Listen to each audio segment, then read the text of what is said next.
I've had a lot of families who've been referred to me tell me, well, because one of the questions I always ask is, how long have you had concerns about your child's development? And oftentimes they will say, well, since they were 6 months old, or since they were 12 months old, or when they were born. And so there's this, not that I don't see babies, because like I have sometimes 2 and 4 week old babies, I have little babies too, but a lot of times children are typically referred to OT, and I don't know if this is the same for you or not, but not until they're more like 3 to 5 years old. That's the probably average age of referral that I get. And then those parents come in and they tell me during the eval, okay, well, I've had concerns since my child was 6 months because I noticed that something was different about how they were sitting or eating or playing, or some skill that they had noticed at that time. And without fail, they always tell me, well, I brought it up to the doctor, and the doctor told me, my pediatrician, thank you for telling me that. Let's wait and see if they overcome that. And so what happens is, and not at all to put pediatricians down, because there are some phenomenal pediatricians that I am very privileged to work with within the area. But I think it's a common experience that parents feel like that they have significant concerns, but they don't know how to effectively communicate that during a pediatrician visit. And so they feel like, well, I've been trying to tell my doctor about these concerns for some period of time before I actually ended up getting the referral for OT or for chiropractic or for whatever support is recommended.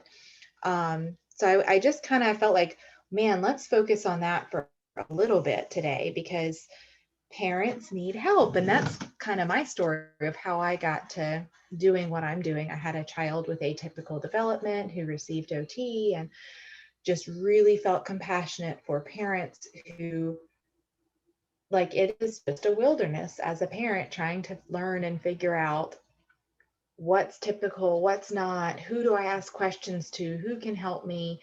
Okay, my pediatrician's telling me not to worry about it, that they see that a lot, but I really am worried about it.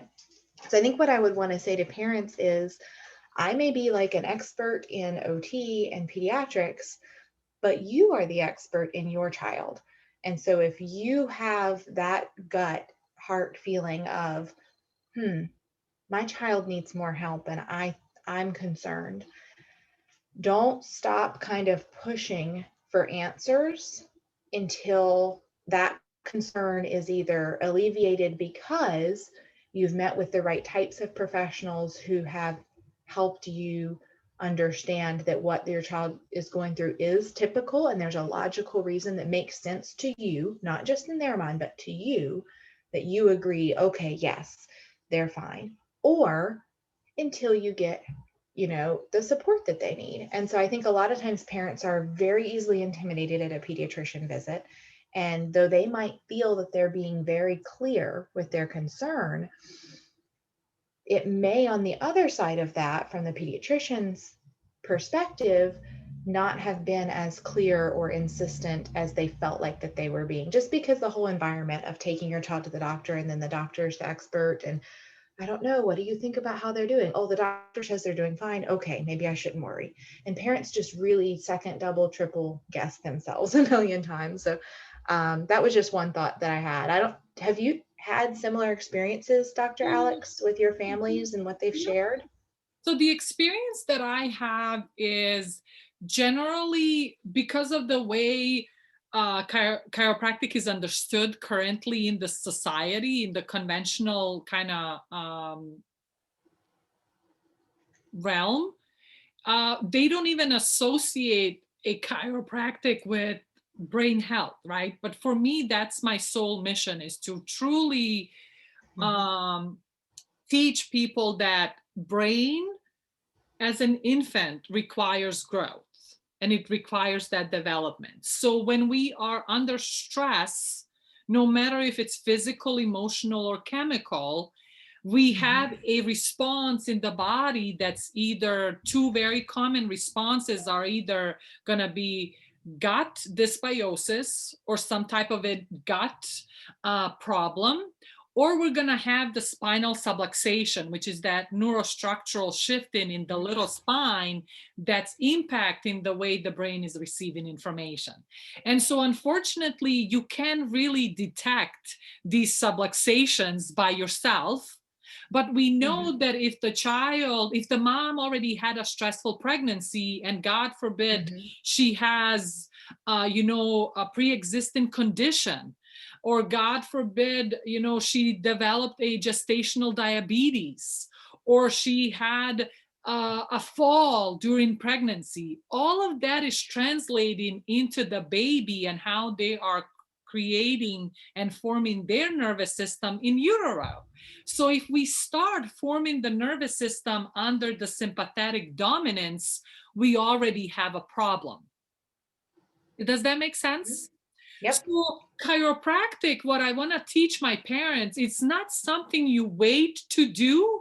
You start to do it immediately, either in pregnancy or when the child is born. Because formation of your nervous system, we want to form it in the parasympathetic thrival system. Does that make sense? Yes, I think you're talking about early intervention is what you're really Absolutely. saying is, as Absolutely. soon as we recognize that there might be a concern, then that is the time to get support.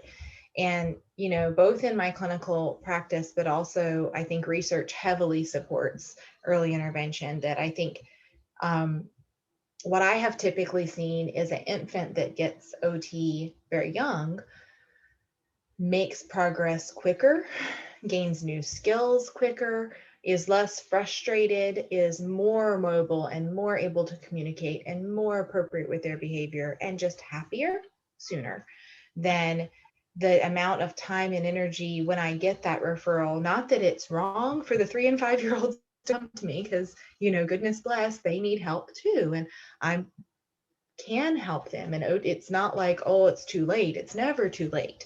But when we wait and you had that concern at 6 months or 12 months or at birth, and you wait until the child is 2, 3, 4, 5, 6 years old, every year that we wait, the amount of therapy and time that we have to do is doubled.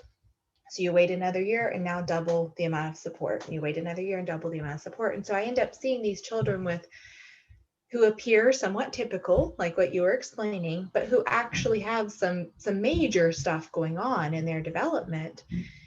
And so I don't know. That's why I was saying, to parents, if you've got that gut feeling that I'm concerned, do not let anyone dissuade you from that until you're no longer concerned, whether that's not concerned because of knowledge, or not concerned because of developmental changes, or not concerned because you have the right support. But if you have the concern, like, you are the expert on your child.